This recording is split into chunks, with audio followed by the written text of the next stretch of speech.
Last time we were really talking about goodness. What is goodness?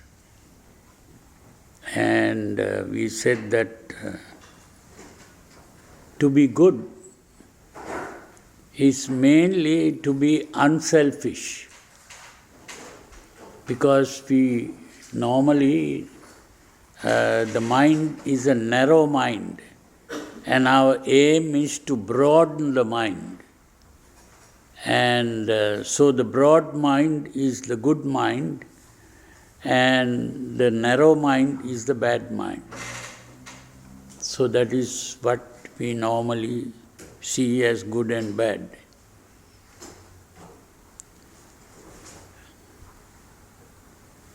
And it is good because it brings happiness to everyone. Not only happiness to oneself, but happiness to all. So it's not a selfish happiness, it's a happiness for all. So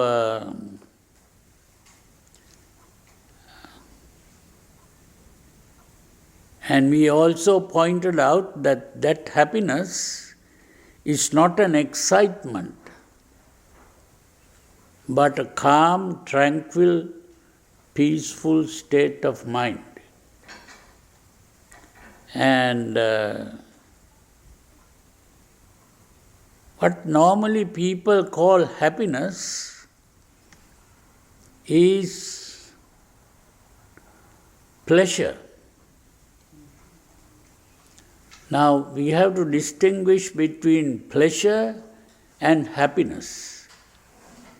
Pleasure is stimulating the senses. If you see beautiful things, that is pleasure. If you listen to pleasant music, that is pleasure. If you smell pleasant perfumes, that is pleasure.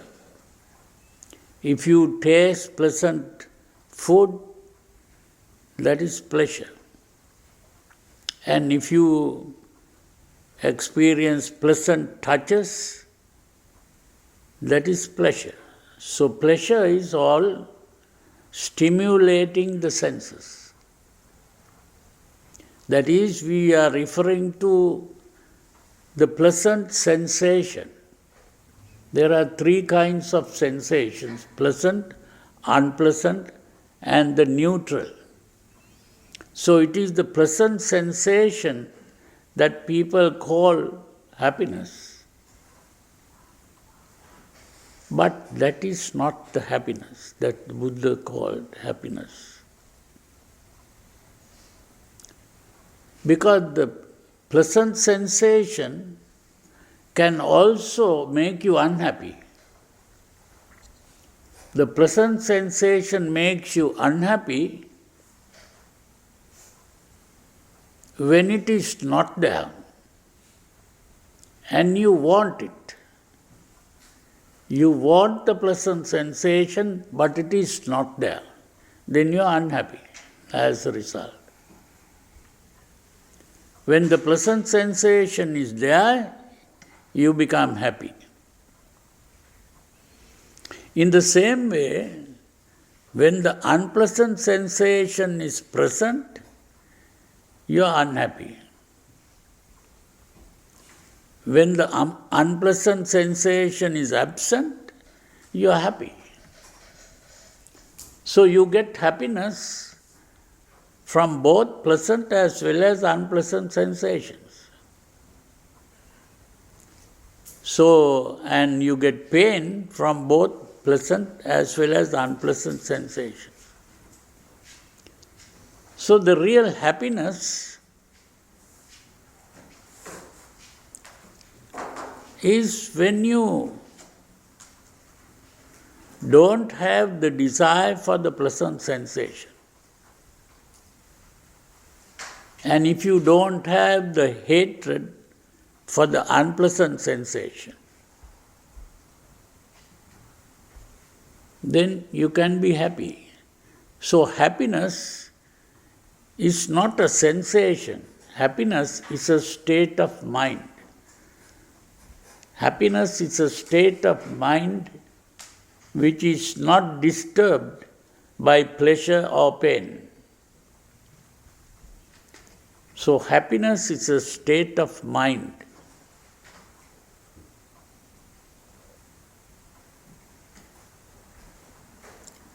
So this is why the Buddha speaks of the disadvantages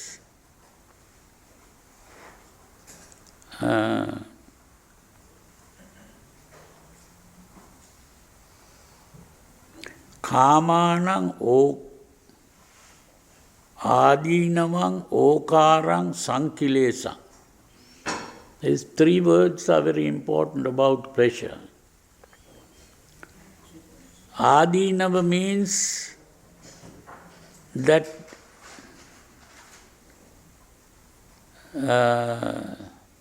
pleasures are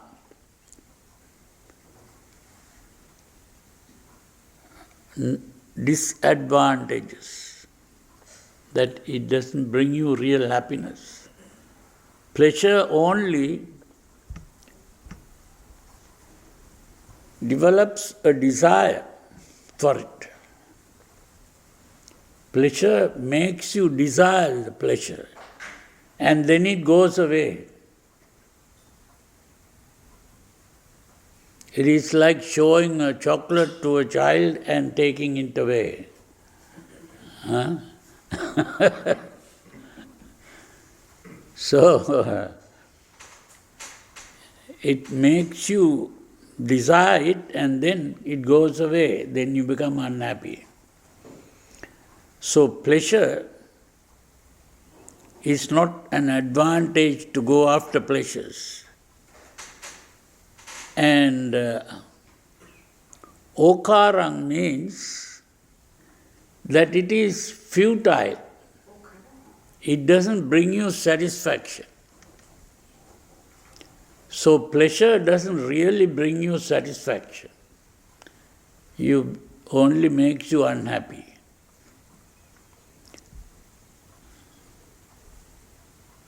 Sankilesang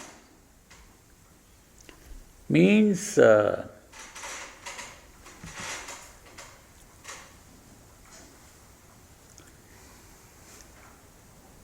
it takes you away from the truth.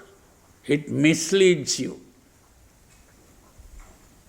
You are not able to see.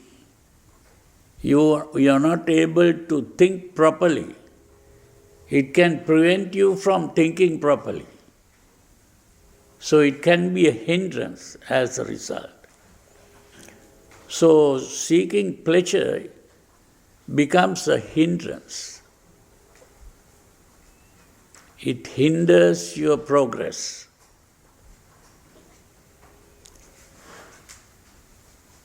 And then the Buddha speaks about the advantages of giving up pleasures.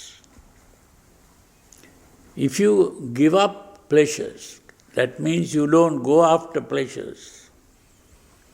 And instead of that, you begin to purify the mind.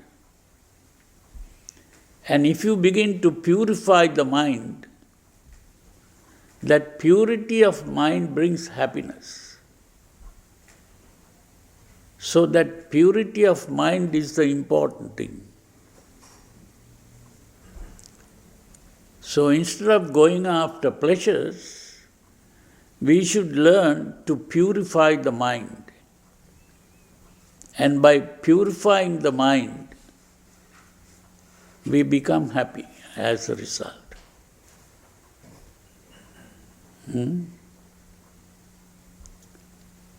And the method of purifying the mind is what we call meditation. So meditation is learning to purify the mind. And meditation is not concentration. This is the biggest mistake that people do today. They think meditation is concentration.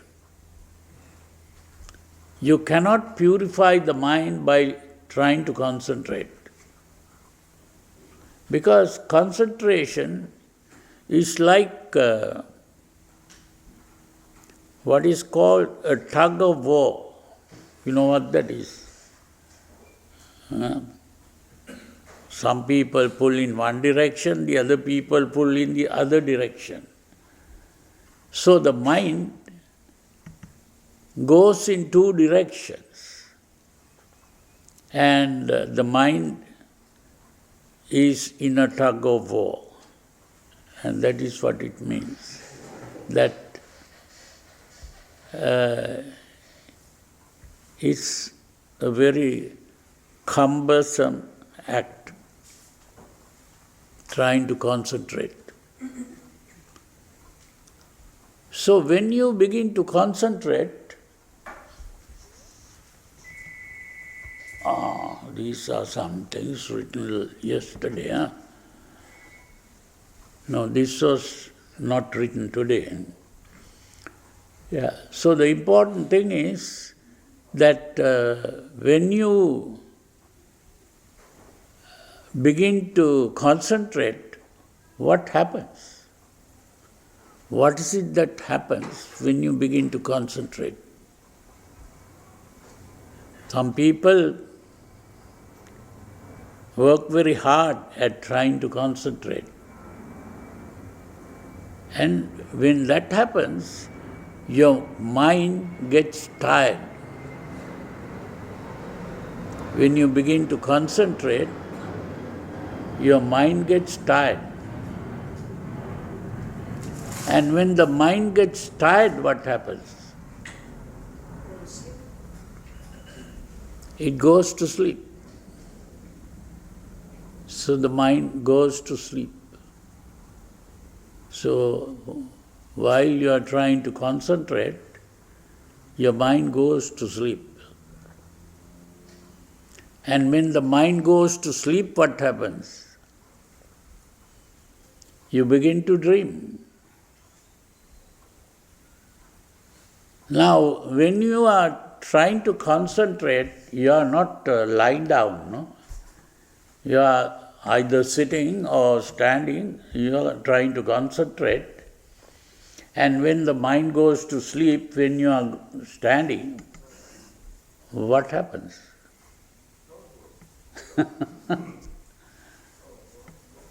You enter a state which is midway between waking and sleeping. That state which is midway between waking and sleeping is what is called the hypnotic state. So that is the hypnotic state. You enter the hypnotic state, and in the hypnotic state you begin to dream. And that dream is like sleepwalking. You know, you have heard of that, huh? So it's more like sleepwalking. So you are in a different world, but you are in a dream. So that sometimes that can be used for medical purposes. Now they speak of entering the subconscious mind or something like that. And what they do is they can put in information into the mind or take away information from the mind. And that kind of thing can be done in that hypnotic state. But some people think that meditation is entering the hypnotic state. Meditation is not entering the hypnotic state. Meditation is something completely different from this. So hypnosis and meditation are two different things.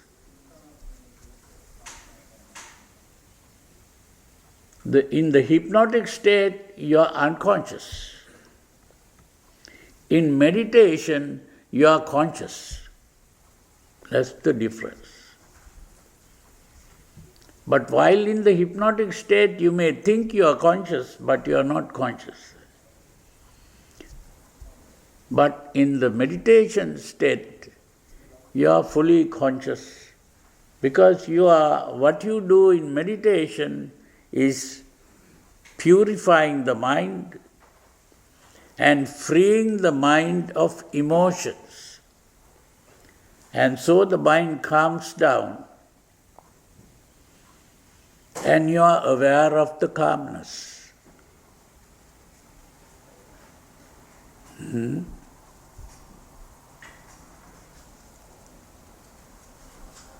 All the agitations due to emotion is simply, I explained, a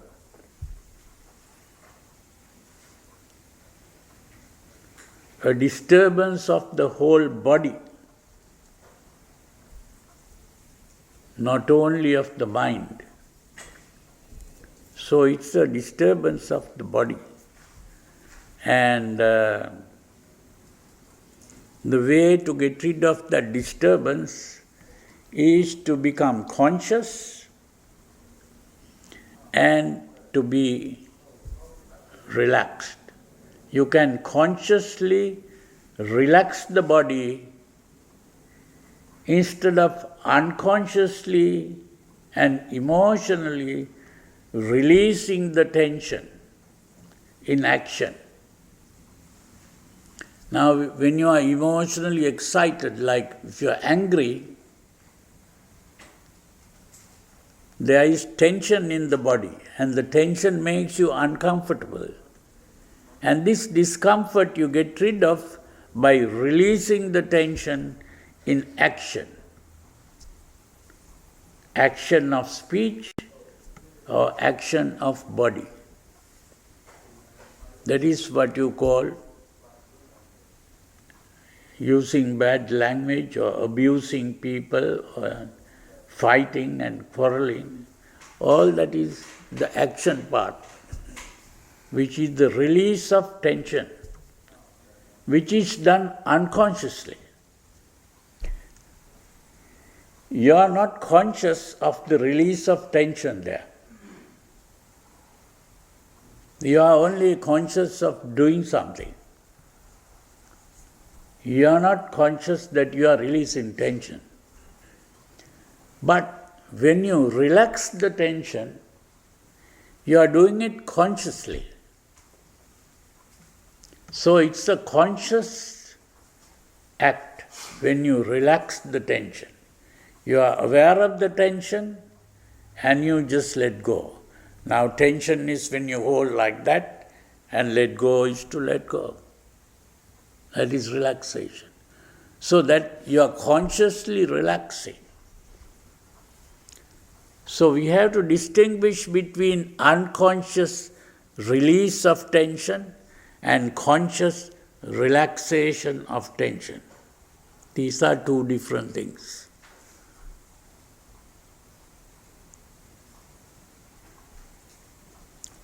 So, when we are conscious of the emotion and the tension, then we can learn to relax the tension. Now, some people,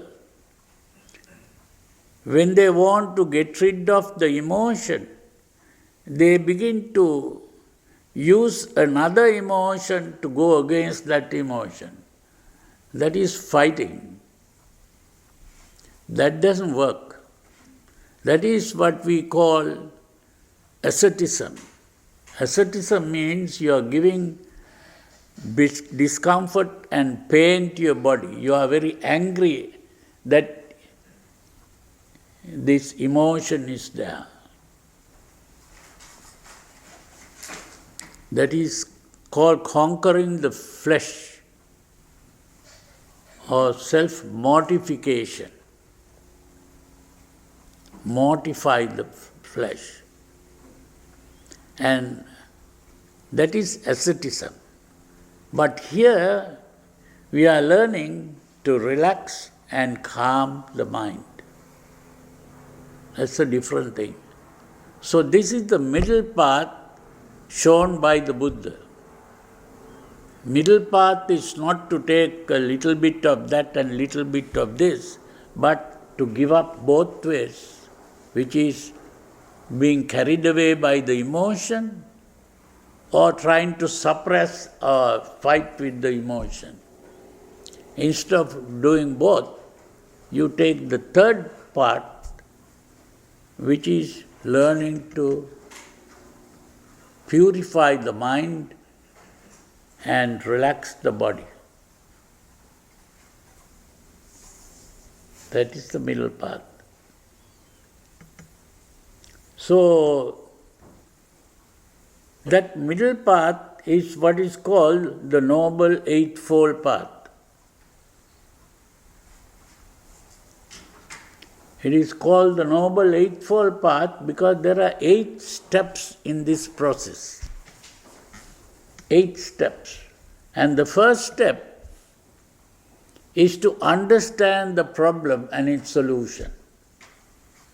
We are having a problem. The problem is that the emotions are going against reality. And what is reality? Reality is what is seen by the mental process of thinking. When we begin to think, we are aware of what is going on, which is that everything in this world is dependent on conditions. Everything that happens in the world happens only when the necessary conditions are present. And when the necessary conditions are absent, it ceases to be. For example, if you want a flame, you strike a match. That is, you are providing the necessary conditions for a flame to arise. So when you provide the necessary conditions for the flame to arise, the flame comes up.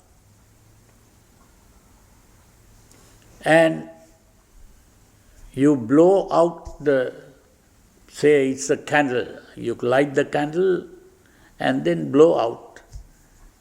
That means the flame disappears because the necessary conditions are not present. So blowing out is to take away at least one condition. If you take one condition out, it is gone.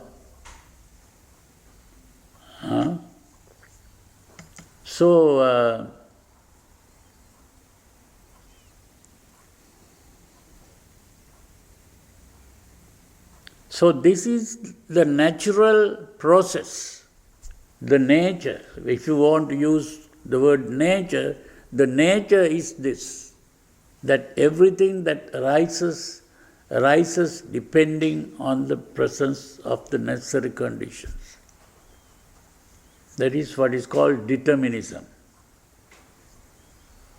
That determinism is the natural process, which the Buddha called paticca samuppada, today translated as dependent origination or something like that.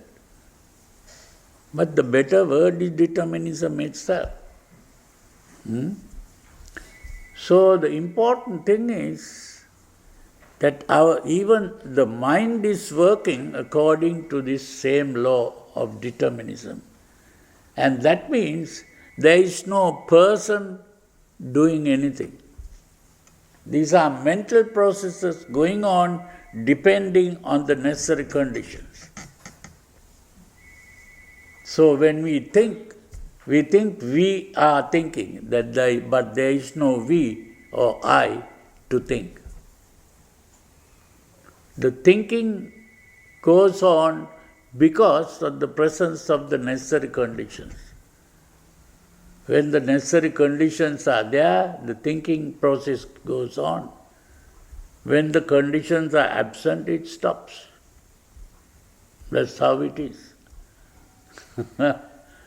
So there is no real person doing the thinking.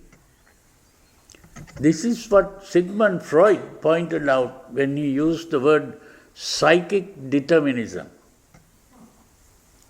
Psychic determinism means that the same law of determinism works in the mind.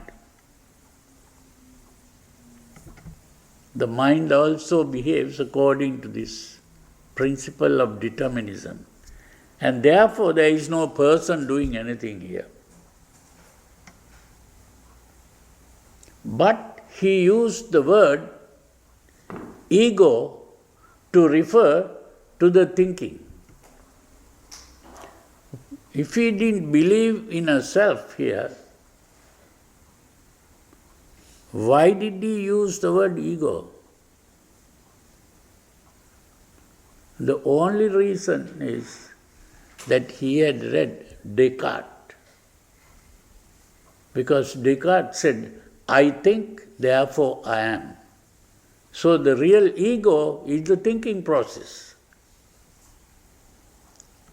So what people refer to as myself is ultimately that thinking process.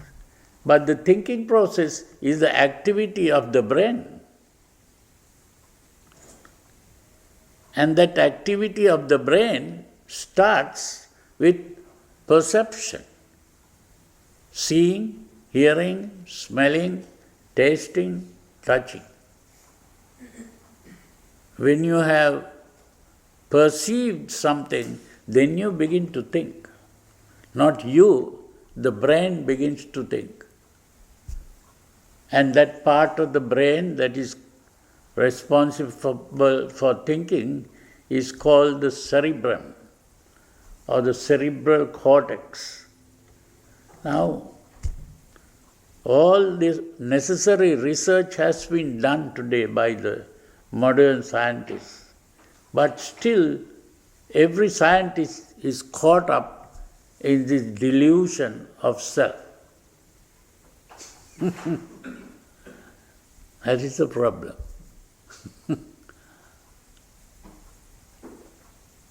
So although the experiments and theories, all that, they have understood. So this is why it is possible to explain these things to the modern scientist. Because the modern scientists but the problem is, in the modern world, science is also specialized. So that means one scientist knows only one part of science. Another scientist will know another part of science. But there is no scientist who knows that whole thing. This is the problem. So as a result, the scientist cannot understand the whole entire truth. This is the problem. So this is why a Buddha becomes necessary to show that the whole picture. It's only when the whole picture is seen that the scientist can become enlightened. But becoming enlightened is not enough. You have to become awakened. So I told you about the difference between enlightenment and awakening. So that what the Buddha achieved was awakening, not just enlightenment.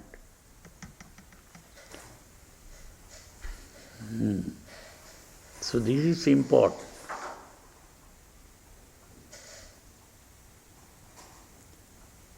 So it is the thinking part which we call mano, or in modern psychology is called cognition. It's the thinking part that is aware of reality. But the emotions are not aware of reality. Emotions simply means I want this, I hate this, I am frightened or I am worried. That is all. That is emotion. It's like the child and the mother. The child and the mother are in conflict because the child wants the impossible and the mother says that is impossible, you cannot have that. No, I want it. I don't care whether it is impossible or not, I want it. Now that means conflict. So in the same way, we have the child and the mother inside us. The mother is the thinking part and the child is the emotional part. So these two parts come in conflict. So this is all the problems in psychology. And it's simply the conflict between the emotions and the thinking, reasoning part. That is what Sigmund Freud pointed out.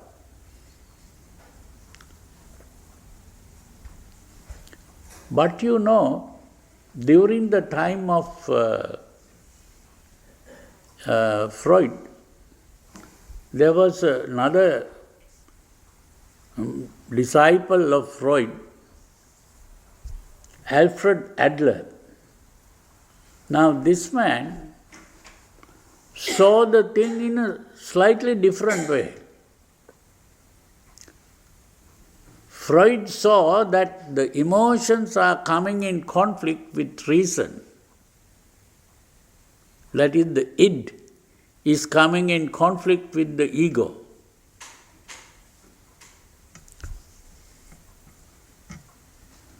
But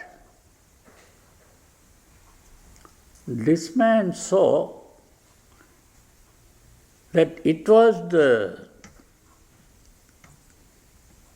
thinking part, the ego, that is coming in conflict with circumstances. He saw it in a slightly different way. Now the Buddha spoke of three things: lobha, dosa and moha. Lobha refers to the desire for pleasure. Dosa refers to the hatred of pain. And moha refers to the thought I am, the self. Now Freud focused on those two things, lobha and dosa. And Adler focused on the moha part.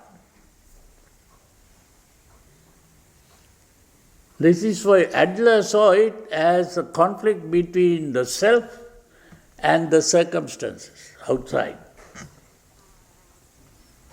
So the later Freudians began to take the ideas of Adler and they began to think of developing the ego. The ego has to learn to deal with the problems that come up outside, the circumstances. This is why the modern Freudians are mainly focusing on developing the ego.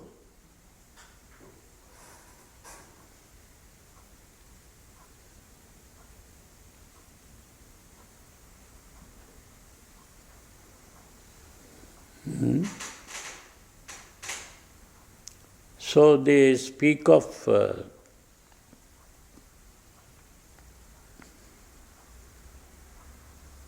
self-assertion. You have to learn to assert yourself, because the neurotics they see as people who are not having self-confidence, or that they are not able to deal with circumstances, a kind of weakness.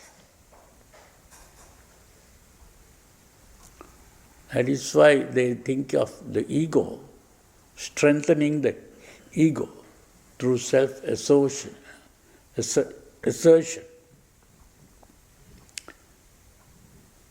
Now, this is why the modern psychologists, when they go to learn meditation, they are not able to explain why the Buddha talks about giving up the ego, while the psychologists talk about self-assertiveness or developing the ego. So this is a big conflict, and some of these people are writing about this in books.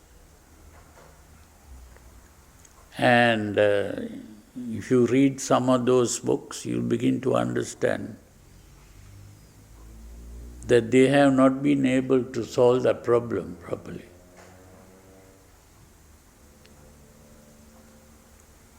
But the important thing is to understand that emotions and ego are going on the same line. Freud emphasized the emotions, and what are called the neo-Freudians emphasize the ego. That's the main thing. So you see,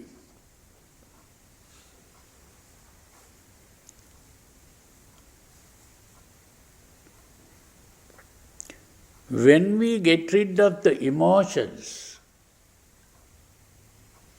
the ego automatically goes away, because the ego is an emotional feeling, not a rational concept. The self is not a rational concept. It is an emotional feeling. And so, when we give up the emotions and the tension that comes with the emotion, the feeling of self disappears. That means when we have learned to relax the body fully and calm the mind, the feeling of self disappears. This is why even some of these Christian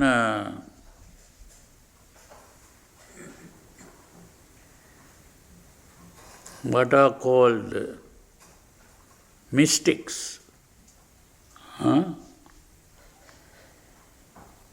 they realize the self disappears.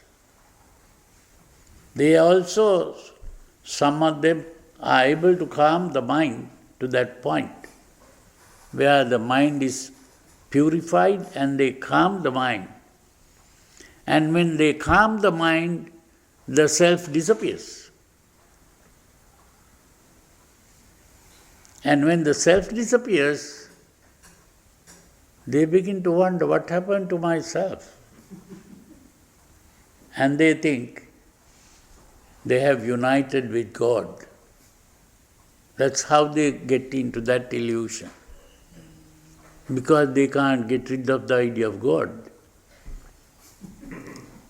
You see? So the self unites with God. But the thing is, a Buddhist who has understood that there is no real self to talk about, and rationally understood that, and then begins to meditate and purify the mind, then you begin to be confirmed, yes, the self, I felt the self only because of the emotions and the tensions. When the emotions and tensions are gone, I don't feel the self. But later, when the emotions come up again, the self comes back. So they are convinced that there is no real self, but I get the feeling of self when the tensions come up. Then you are convinced that there is no real self. This self is coming from the tensions and the emotions. That is the conviction where the idea of self disappears. And that is what is called a stream entrant. One who enters the stream is to realize that there is no self. But that is only the beginning. And now that person is convinced that the important thing is to get rid of these emotions, so that not temporarily getting rid of the emotions, but permanently getting rid of the emotions. Because only that temporary ridding of the emotions that convinced him that there is no real self. But when you get back the emotions, you experience the self. So this is why we speak of samadhi. So samadhi is that situation where the mind calms down and the body relaxes. And you enter that state where even the feeling of self disappears. So you are aware. That is the first jhana. That is called the first jhana. So, but there are 4 jhanas. The first jhana, the second jhana, third jhana, and the fourth jhana.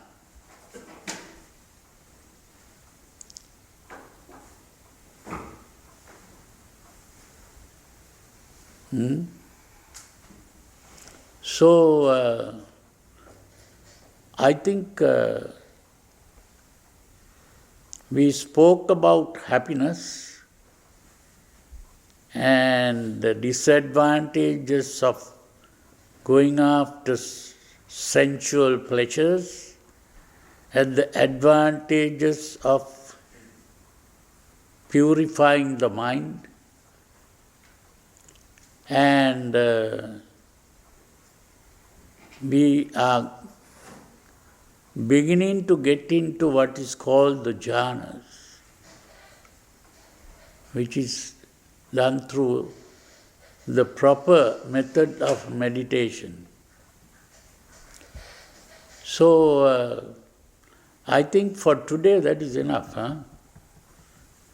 So, maybe next time we go into more about the meditation and the jhanas. So now you can ask questions.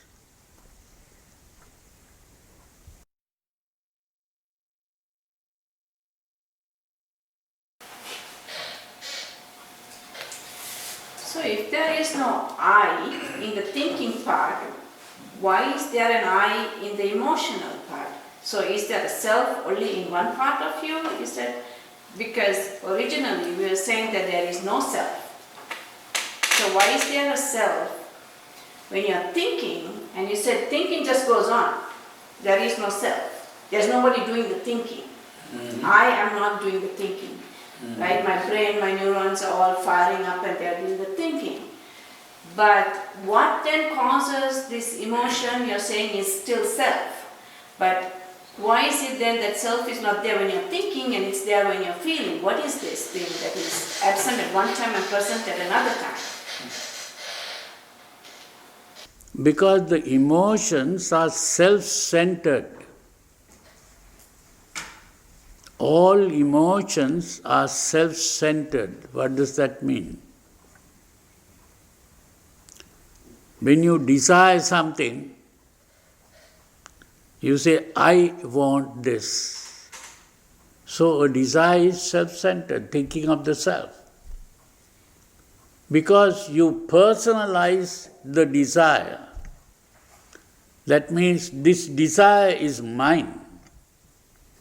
So when the desire comes up, you are personalizing the desire and you see two things. What you desire is outside, the desire is inside. And what is inside is mine. What is outside is not mine. That is how this desire starts the idea of self. You see? So the emotion is always like that. It's not only desire, I hate. The hatred is also doing the same thing. You personalize the hatred and alienate the object. And then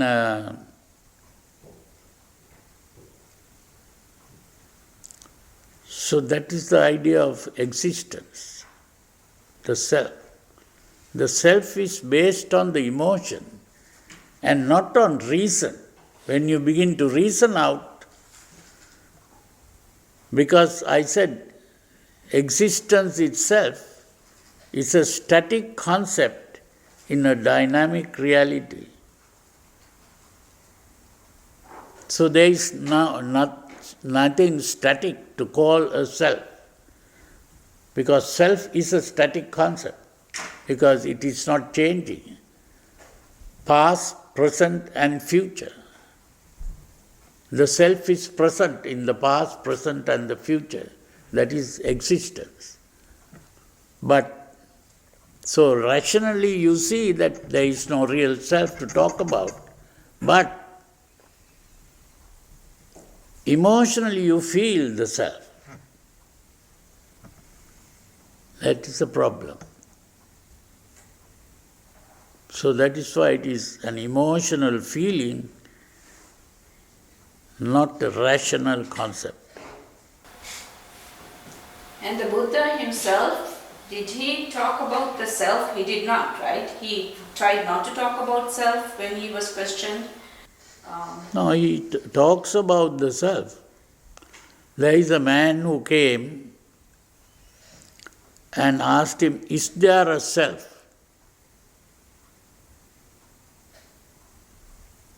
He was silent. Then he asked, is there no self? Then he was silent. Is there both self and no self? Then he was silent again. Is there neither self nor no self? Then he was silent. So this man thought he doesn't like to speak to me and he went away. So the Buddha's disciple Ananda asked the Buddha, why didn't you answer that question? He said, if I said, yes, there is a self, then I am speaking against what I have already said. all experience is impersonal. Sabbe Dhamma Anatta means all experience is impersonal. And then, if I said there is no self,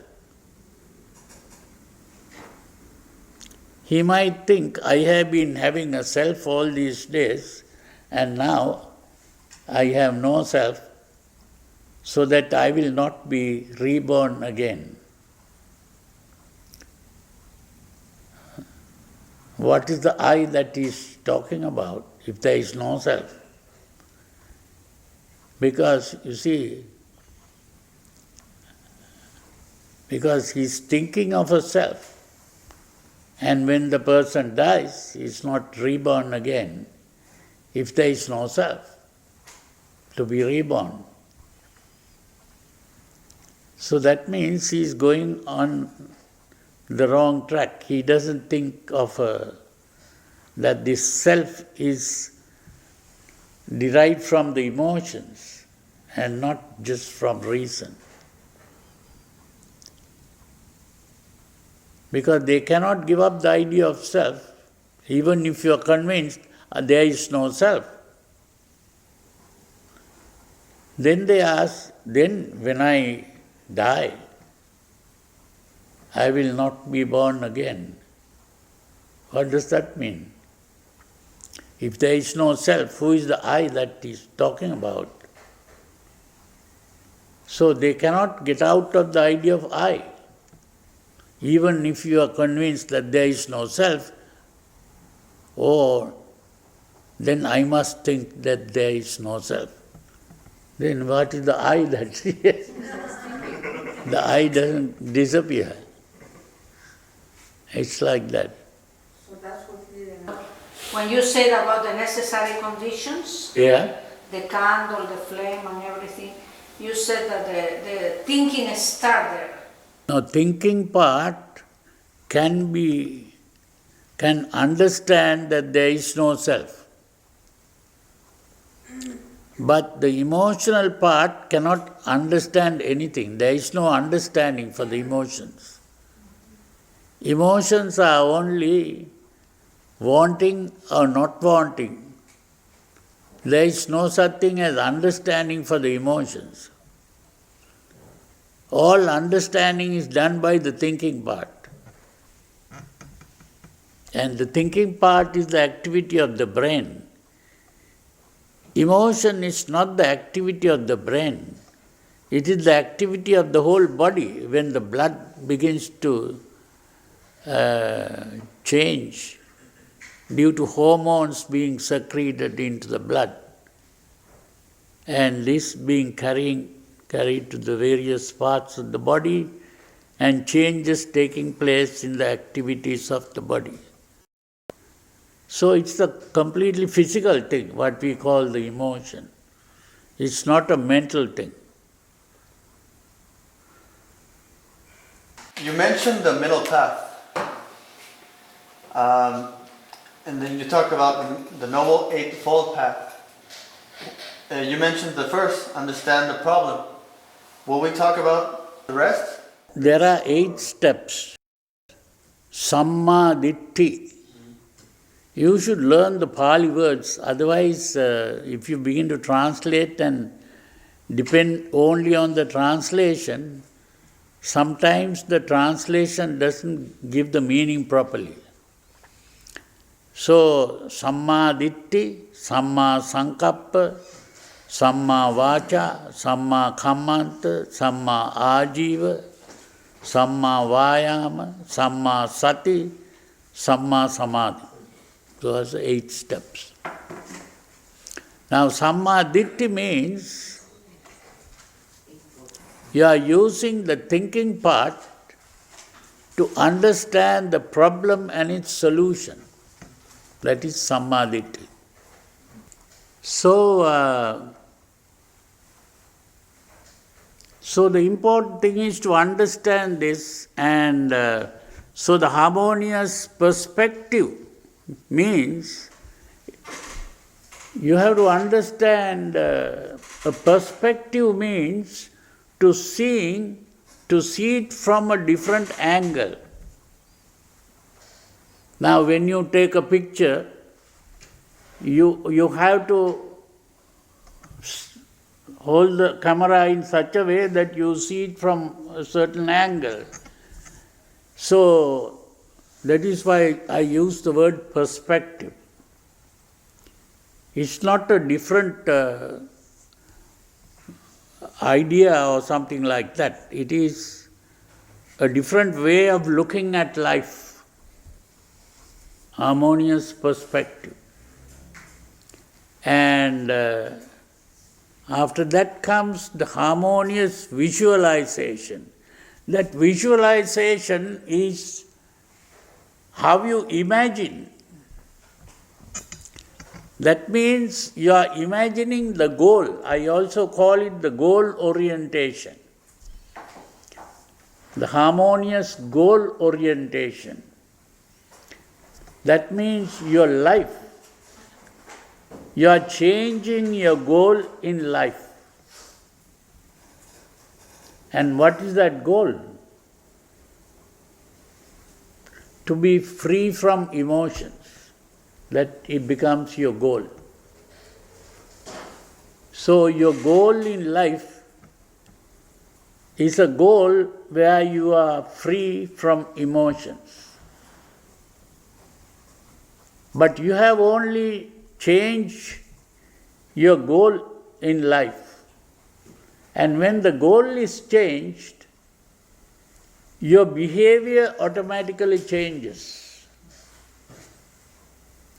Now, you see, people are in a habit, say like drinking or smoking or some habit like that. Now, you find it very difficult to get rid of the habit. Why this? That habit is based on a goal. You may not even know what the goal is.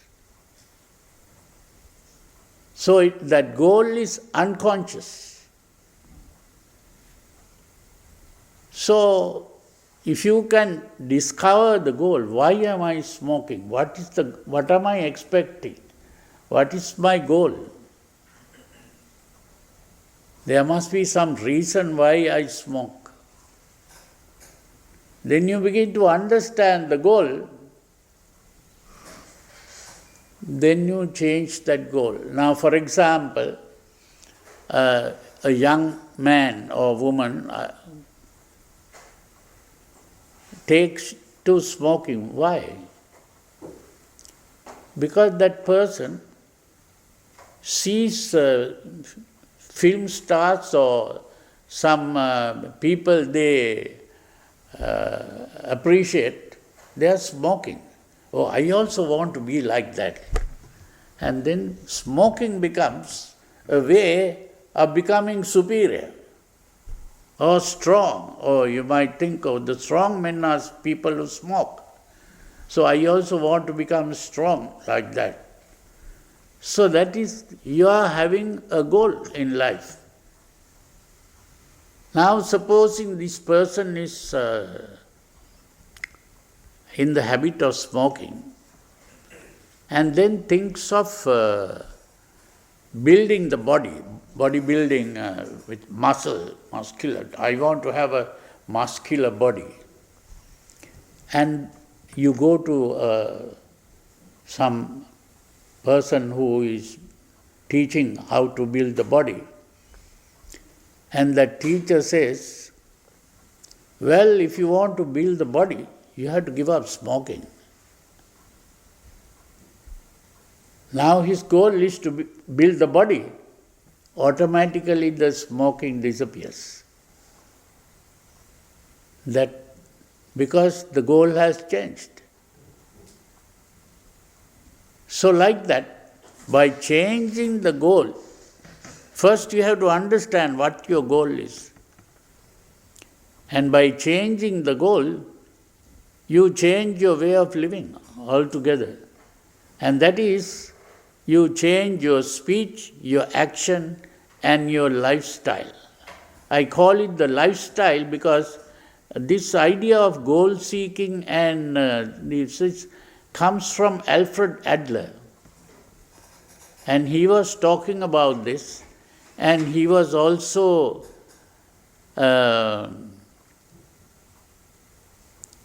talking about the goal and goal orientation. His psychotherapy was connected with that way of thinking. And this is also the meaning of this Noble Eightfold Path, where the goal is changed, and that is the Samma Sankappa.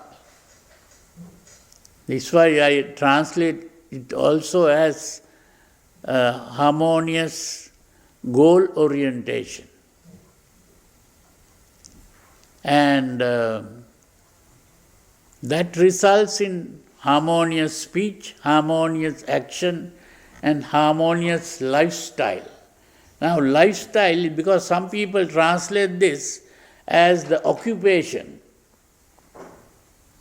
We are not talking about any occupation. We are talking about changing your lifestyle completely. You are not only once in a way speaking good words or once in a way doing good actions. This is changing your whole way of living because your goal has changed. So your whole lifestyle has changed.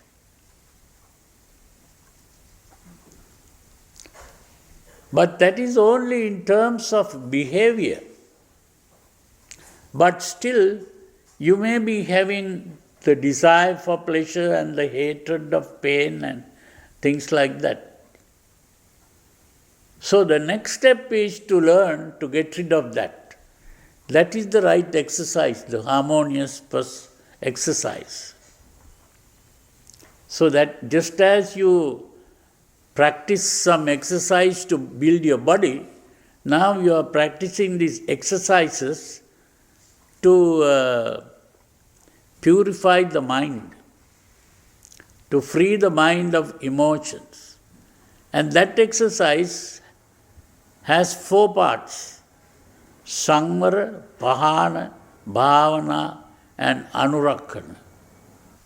So the first thing, supposing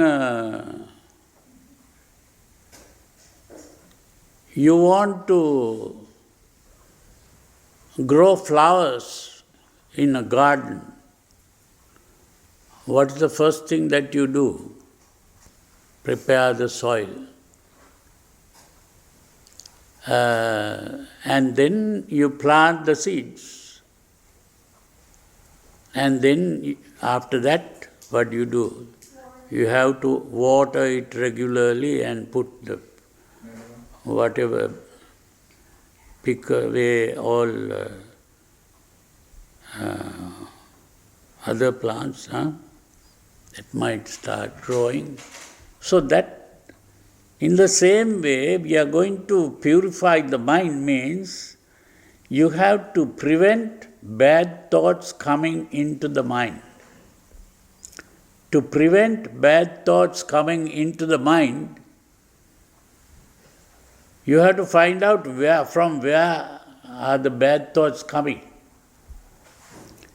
The bad thoughts come into the mind through the senses, from what you see, what you hear, what you smell, what you taste, what you touch. So this is called guarding the senses. So that is the way you prevent bad thoughts entering the mind. Because last time we said that these emotions are not built into the system, starting from inside and seeking an outlet outside. Emotions are starting from outside and coming in. It is flowing in. And it starts with perception. seeing, hearing, smelling, tasting, touching. So this is why the perception is done through the senses, and you are guarding the senses. That means when you guard your eyes, your ears, your nose, your tongue, your body, and that means when you see something, you don't think about the pleasantness or the unpleasantness. When you hear something, you don't think about the pleasantness or unpleasantness. When you smell something, you don't think about the pleasantness or unpleasantness.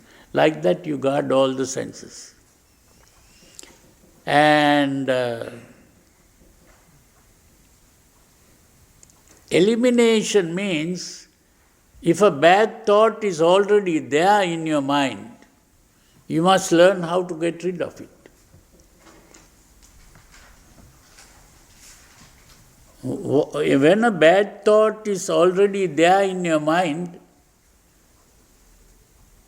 how is it present in the mind? What does that mean? Unconscious. No. It means that there is an image in your mind. There is a picture in your mind. If you are angry, you have a picture of that person who made you angry, who did something to you. Or if you are in love or something like that, then you have the picture of that person you are in love with. Huh? So it's always the picture in the mind. And now, to get rid of that, you have to get rid of the picture. So you can change the picture. It's a matter of changing, taking another picture in your mind. If it is about the anger, you take a picture in your mind of a friend of yours. Or you can even telephone your friend, or write a letter to your friend. Or you go and meet the friend, or you invite the friend to come to see you. So that way you change. This is what we psychologists do when they call it counseling or something. You are going to meet the counselor and then you speak about your problem. That is, you are changing the picture. Now, mothers know how, when a baby is crying, what does the mother do? The mother will carry the baby and then show, oh, look at this. This is a nice picture here. They are changing the picture in the mind. You see, we have to learn to change the picture in the mind. It's like changing channels on TV. Huh? Press the button and the different picture comes up. So, like that, that is the elimination. That is how you eliminate a thought that is already there in the mind. Even though a pleasant, a pleasant image will What? change. pleasant images ඒවත් අයින් කරන්න ඕනේ. මොකද? pleasant ලස්සන දේවලුත් අයින් කරන්න ඕනේ කියලා. Yeah, whether pleasant or unpleasant, you are removing that. If it is an unpleasant image, you are having a bad emotion.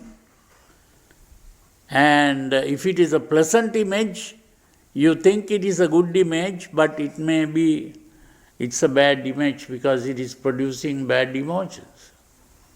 If you want to get rid of a desire for something, then you have to get rid of it. If you keep thinking it is a good emotion, then it will stay with you. You see, for example, you want to break your love for a person, then take the image off. Although you think it is good to have this image in the mind, or take a picture, and you take pictures. When you are in love with some person, you take a picture of that person, hang on your wall or keep on the table. Now that itself has to be removed. Huh? If you want to get rid of it. So that is the important thing. These pictures are the things that keep emotions in your mind. So the emotions are all based on pictures. That is why this visualization is important, that visualizing the goal. And there is that book called Secret. Have you read that book called Secret? The secret, yeah. If you read that book, that is also talking about the same thing. Have the image in your mind of what you want to be or what you want to do, and then you will have it. And that is what we do when we worship the Buddha, is also having the image of the Buddha. That is what you want to be. Buddha becomes your goal. And so visualize it. That's the important thing there. So, those are the two